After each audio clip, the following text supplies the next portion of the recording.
السلام علیکم، آپ کا میزبان عاقف رمضان آج ایک نئی ویڈیو کے ساتھ آپ کی خدمت میں حاضر ہوئے ہیں۔ امید کرتا ہوں آپ سب خیر و عافیت سے ہوں گے۔ آج ہم اس ویڈیو میں جانیں گے کہ سورۃ قیامہ میں اللہ تعالیٰ نے کون کون سے احکامات نازل کیے ہیں، سورۃ قیامہ کا نام سورۃ قیامہ کیوں رکھا گیا، اور نفس لوامہ کسے کہتے ہیں۔ چلیں چلتے ہیں ویڈیو کی طرف۔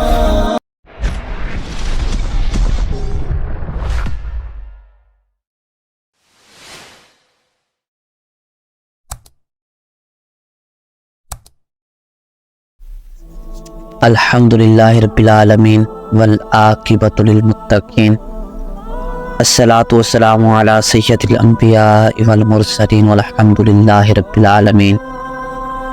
سورۃ قیامہ مکی صورت ہے جو کہ 29ویں پارے میں موجود ہے۔ اس سورت پاک میں 40 آیات ہیں اور 2 رکوع ہے۔ جیسا کہ اس سورت پاک کے نام سے ظاہر ہوتا ہے، اس سورت کا موضوع بعث ہے۔ بعث یعنی مرنے کے بعد کی زندگی ہے، جو کہ ایمان کے ارکان میں سے ایک اہم رکن ہے۔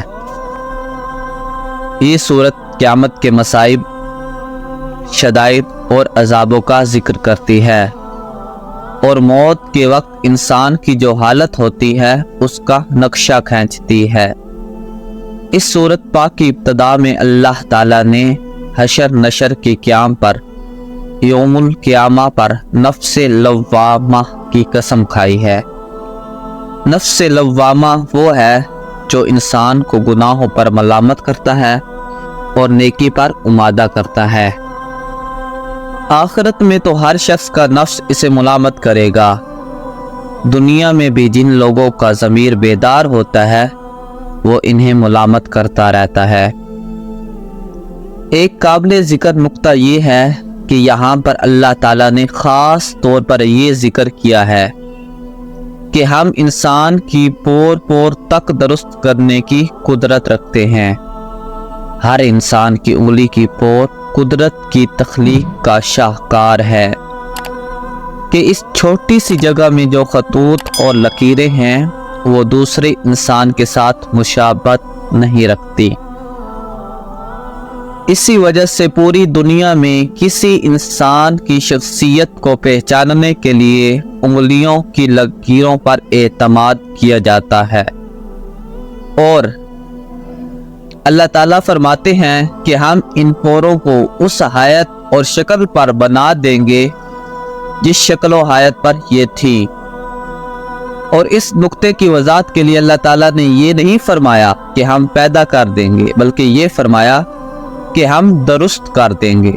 نامعلوم اس طرح کی کتنی علمی حقیقتیں ہیں جو پورے قرآن مجید میں بکھری ہوئی ہیں، اور جن سے ہر حقیقت ثابت کرتی ہے کہ یہ نبی امی کا خود تراشیدہ کلام نہیں بلکہ رب العالمین کا کلام ہے۔ مگر بہت سارے انسان ان حقیقتوں کا اعتراف کرنے کے باوجود اس کی صداقت اور حقانیت پر ایمان نہیں رکھتے۔ اس کے بعد یہ سورت قیامت کے بعض ہولناکیوں اور علامتوں کا تذکرہ کرتی ہے۔ پس جس وقت نگاہ پتھرا جائے گی اور چاند بے نور ہو جائے گا، سورج اور چاند جمع کر دیے جائیں گے، اس دن انسان کہے گا آج بھاگنے کی جگہ کہاں ہے۔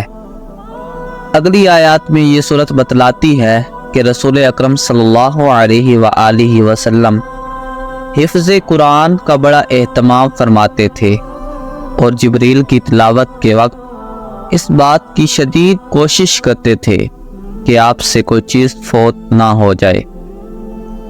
اس لیے آپ حضرت جبریل کی اتباع میں جلدی جلدی پڑھنے اور یاد کرنے کی کوشش فرماتے تھے۔ اللہ تعالیٰ نے فرمایا کہ آپ اپنے آپ کو تکلیف میں نہ ڈالیں، میرا یہ وعدہ ہے کہ قرآن میں سے کوئی چیز ضائع نہیں ہوگی، اسے جمع کرنے، محفوظ کرنے، باقی رکھنے اور بیان کرنے کا میں خود ذمہ دار ہوں۔ یہ سورت بتلاتی ہے کہ آخرت میں انسان 2 فریقوں میں تقسیم ہو جائیں گے۔ ایک طرف سعداء ہوں گے اور دوسری طرف اشقیاء۔ سعداء کے چہرے روشن ہوں گے اور وہ رب تعالیٰ کی زیارت سے مشرف ہوں گے۔ اشقیاء کے چہرے سیاہ اور بد رونق ہوں گے اور وہ جان لیں گے کہ آج ہمیں جہنم نے پھینک دیا جائے گا۔ یہ صورت موت کے وقت انسان کا جو حال ہوتا ہے اور جس تکلیف کا سامنا کرنا پڑتا ہے اسے بھی بیان کرتی ہے۔ سورت کے اختتام پر بتلایا گیا کہ انسان کو ہم نے بیکار پیدا نہیں کیا، کیا ایسا نہیں ہو سکتا کہ اس کا نہ حساب ہو نہ اسے جزا و سزا دی جائے۔ اسی طرح آخر میں حشر و معاد کی ایک حصی دلیل بیان کی ہے، وہ یہ کہ جس اللہ نے انسان کو پہلی بار پیدا کیا وہ اسے دوبارہ پیدا کرنے پر بھی قادر ہے۔